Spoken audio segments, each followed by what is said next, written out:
आजवर आपण होमिओपॅथी औषध उपचारानं माणसांना झालेले आजार बरं झाल्याचं ऐकलंय किंवा पाहिलंय.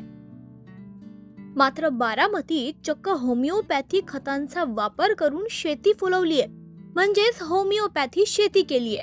होमिओपॅथी खतांचा वापर करून शेती फुलवण्याचा देशातील हा पहिलाच प्रयोग असल्याचं म्हटलं जात आहे. बारामती येथील ॲग्रिकल्चर डेव्हलपमेंट ट्रस्ट संचलित कृषी विज्ञान केंद्रानं ही किमया साधली आहे. माझ्या मागे जो पाहत आहात हा जो प्लॉट आहे हा शेतीमध्ये 100% होमिओपॅथीचा वापर केलेला हा भारतातला पहिलाच प्रयोग आहे. आणि यासाठी गेले 30 वर्ष doctor Virendra Kumar Patil MD homeopathy हे कर्नाटक बीदर येथील डॉक्टर आहेत की ज्यांनी याच्यावर संशोधन केलेलं आहे. आणि हे त्यांनी मानवासाठी विविध औषधं तयार केलेलीच आहेत, परंतु शेतीमध्ये आजपर्यंत कुणी होमिओपॅथीचा वापर केलेला नाही. आम्ही गेल्या वर्षी याची प्रात्यक्षिक घेतली होती आणि यावर्षी प्रात्यक्षिक घेतलेली आहेत. बारामतीत कांदा, गहू, हरभरा, पालेभाज्या, फळभाज्या, ऊस आदी पिकांसाठी होमिओपॅथी खतांचा वापर करून यशस्वीरित्या शेती फुलवली आहे.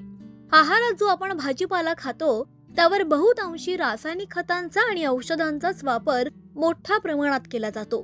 त्यामुळे मानवी आरोग्याला हानी पोहोचते.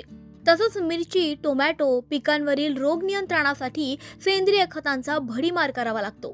मात्र आता या पिकांवर होमिओपॅथीचा केलेला प्रयोग सुद्धा अगदी यशस्वी ठरलाय. गव्हासारखं पीक पंजाब राज्यामध्ये जास्त होतं. खूप रासायनिक औषध खतांचा वापर केला जातो. तिथं कॅन्सरचं प्रमाण जास्त आहे. आम्ही गहू पण केलेला आहे. तुम्ही या व्हिडिओमध्ये पाहतायच की गहू कशा प्रकारे आम्ही केलेला आहे. गव्हालाही कुठलं रासायनिक खत नाही, कीटकनाशक नाही आणि उत्तम गहू आपल्या वातावरणामध्ये ढगाळ वातावरण आलं, हवामानातला बदल जरी झाला तरी गहू उत्तम येतो. वातावरणातील बदलामुळे जे पिकांवर कीड रोग येतात त्याचं नियंत्रण पण होमिओपॅथीमध्ये आहे, ते तुम्हाला इथं पाहायला मिळेल. फळबागामध्ये पण विशेष करून डाळिंबामध्ये तेले आहे. आता मोहर संरक्षणासाठी आपल्याला कीटकनाशकं मारावी लागतात. ही सर्व कीटकनाशकं आपण बंद करून होमिओपॅथीचा वापर जर केला तर निश्चित आपल्याला येणाऱ्या दिवसामध्ये विषमुक्त शेती आपण करू शकतो. जसं या कृषी शास्त्रज्ञांनी सांगितलं तसं जर खरंच रासायनिक खतांचा आणि औषधांचा वापर करण्याऐवजी 100% होमिओपॅथी औषध आणि खतांचा वापर करून आपण खरंच विषमुक्त शेती करू शकलो तर जनावरांपासून ते माणसांपर्यंत सगळ्यांच्याच आरोग्याला याचा किती फायदा होऊ शकतो याची कल्पना आपण करू शकतो.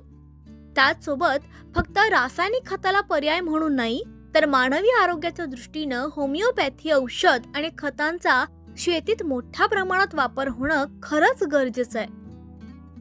दीपक पडकर, महाराष्ट्र.